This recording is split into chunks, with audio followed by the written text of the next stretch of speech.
Dhaka medical college হাসপাতালের operation থিয়েটারে ঢুকে ডাক্তারদের ওপর হামলার ঘটনায় সারা দেশে কমপ্লিট শাটডাউন ঘোষণা করেছে ডাক্তাররা।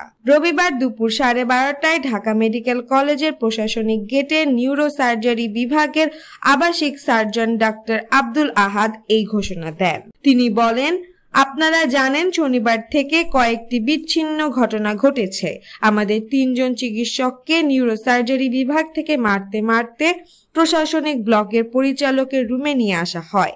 সেই বিষয়টি নিয়ে আলোচনার মধ্যেই বহিরাগতরা এসে ওয়ান স্টপ ইমার্জেন্সি সেন্টারে ভাঙচুর চালায়। তিনি আরো বলেন, এরকম ঘটনা যদি প্রতিনিয়ত ঘটতে থাকে তাহলে আমাদের নিরাপত্তা কোথায়?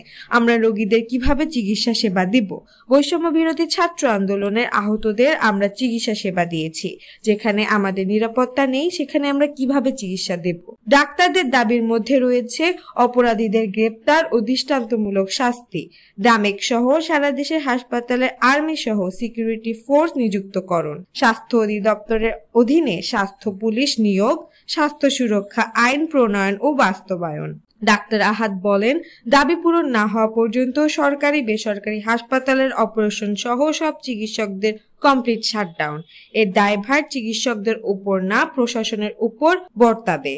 কারণ তারা 24 ঘন্টায় আলটিমেটাম দিয়েছিলেন এবং কাজে ফিরলেও প্রশাসন নিরাপত্তা দিতে পারেননি।